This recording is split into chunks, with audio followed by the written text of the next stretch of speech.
মুজিব বর্ষের নামে কত টাকা অপচয় বের করা হবে প্রেস সচিব। বাংলাদেশে একমাত্র এই একটা দিবস মুজিব বর্ষের নামে কত টাকা যে অপচয় করা হয়েছে সেটা ধারণার বাইরে। সারা দেশে এত পরিমাণে গেট, রাস্তা দিয়ে যাওয়ার সময় আসার সময় নৌকার উপর দিয়ে নিচ দিয়ে মানুষ যাওয়া আসা করত। নৌকা কোথায় পানিতে থাকবে সেই নৌকা রাস্তার মাথায় মাথায় উঠিয়ে সেই নৌকার নিচ দিয়ে গাড়ি ঘোড়া চলতো। কি একটা টাকা খরচ করার জায়গা যে বের করছিল আওয়ামী লীগ সরকার, সেটা ধারণার বাইরে। মানুষ কথা বলতে পারতো না, সেই কথা বললে যেই কথা বলতো তার নামে ডিজিটাল মামলা হতো। আর মামলা দিলে মামলার ভয়ে ভয়ে কেউ কথাই বলতে পারতো না। তো তেমনই একটা খবর, মুজিব বর্ষের নামে কত টাকা অপচয় বের করা হবে প্রেস সচিব।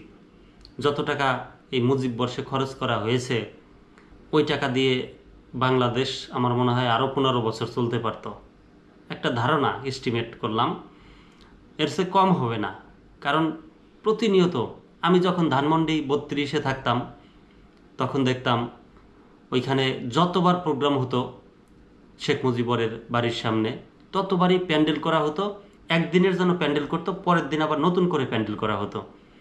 তো এত টাকা খরচ করছে দুই চোখের উপরে শুধু ধানমন্ডি 32-এ, সেটা বলার বাইরে। তো এরকম একটা খবর পরিবিস্তারিত। মুজিব বর্ষের নামে কোন মন্ত্রণালয় কত টাকা খরচ করেছে তার একটি ডকুমেন্টেশন করা হবে বলে জানিয়েছেন প্রধান উপদেষ্টার প্রেস সচিব শফিকুল আলম। বৃহস্পতিবার সন্ধ্যায় রাজধানীর ফরেন সার্ভিস একাডেমি মিলনায়তনে সংবাদ সম্মেলনে কথা বলেন তিনি। মুজিব বর্ষের নামে জনগণের অর্থ অপচয় হয়েছে উল্লেখ করে প্রেস সচিব বলেন, আপনারা জানেন মুজিব বর্ষ ঘিরে কিভাবে একটা উন্মাদনা হয়েছে, মুজিব বর্ষে কি ধরনের কাজ হয়েছে, কত টাকা অপচয় হয়েছে সেটি নিয়ে ডকুমেন্ট করার কথা ক্যাবিনেটের হয়েছে।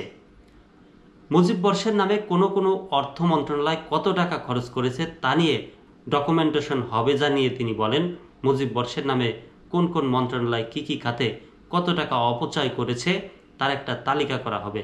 প্রেস সচিব বলেন, আমরা যেখানে ঋণের জন্য IMF এর কাছে হাত পাচ্ছি, IMF এর কাছে 4.5 বিলিয়ন মার্কিন ডলার ঋণ চাচ্ছি, সেখানে মুজিব বর্ষের নামে হাজার হাজার কোটি কোটি টাকা নষ্ট করেছি।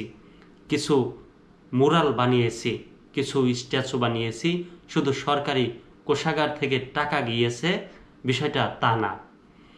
উপদেষ্টা পরিষদের বৈঠকে এই সিদ্ধান্ত হয়েছে জানিয়ে তিনি বলেন, অনেক ক্ষেত্রে বেসরকারি প্রতিষ্ঠানকেও জোর করা হয়েছে, ফলে কেউ মুজিব কর্নার করেছে, কেউ মুজিবের মুরাল বানাতে বাধ্য হয়েছেন। মুজিববাদকে সামনে রেখে টাকা খরচের একটা উন্মাদনা ছিল। টাকা অপচয় প্রসঙ্গে তিনি বলেন, আমরা একটা পত্রিকায় রিপোর্ট দেখেছি, সেটা যাচাই করতে পারিনি। পত্রিকাটাই বলছে শুধু মোরাল বানানোর নামে 4,000 কোটি টাকা খরচ করে 10,000 মূর্তি বানানো হয়েছে। 10,000 মূর্তি বানানো হয়েছে 4,000 কোটি টাকা খরচ করে। আমার মনে হয় বাংলাদেশে হিন্দুদের দুর্গাপূজায়ও এত মূর্তি বানানো হয় না, বা কয়েক বছরের মূর্তি একসাথে করলেও মনে হয় 10,000 মূর্তি হবে না। আসলে সে কি মানুষ নাকি কোনো অন্য কিছু যে তার মূর্তি পিছনে এত টাকা খরচ? মুজিব বর্ষে যেসব আমলা দায়িত্ব পালন করেছে তাদের বিষয়ে কোনো সিদ্ধান্ত নেওয়া হবে কিনা এমন প্রশ্নের উত্তরে শফিকুল আলম বলেন, আগে ডকুমেন্টেশন হোক, তারপর দেখা যাবে কি করা যায়। ডকুমেন্টেশনের পর দেখতে পাবো কি পরিমাণে অপচয় হয়েছে। এসব টাকা করদাতাদের টাকা, এই টাকা কিভাবে ব্যয় হলো অবশ্যই আমরা দেখব। এ সময় তিনি আরও বলেন, আপনারা নিশ্চয়ই দেখেছেন পদ্মা সেতুতে 2টি মুরালের জন্য 117 কোটি টাকা ব্যয় হয়েছে। চিন্তা করা যায়। সংবাদ সম্মেলনে প্রধান উপদেষ্টার উপপ্রেস সচিব আবুল কালাম আজাদ মজুমদার ও অপূর্ব জাহাঙ্গীর উপস্থিত ছিলেন। একটা কমেন্ট পড়তে চাই। সেন্স অনলাইন টিউটর্স লিখেছেন, কতজন পুলিশ হত্যা করেছিস তার হিসাব বের কর। আমি সেন্স অনলাইন টিউটর্সকে বলতে চাই যে পুলিশ হত্যা পর্যন্ত কি কারণে আসলো সেটা কি আপনি উত্তর দিতে পারবেন? যদি উত্তর দিতে পারেন তাহলে আমার এই ভিডিওতে দিয়ে যাবেন।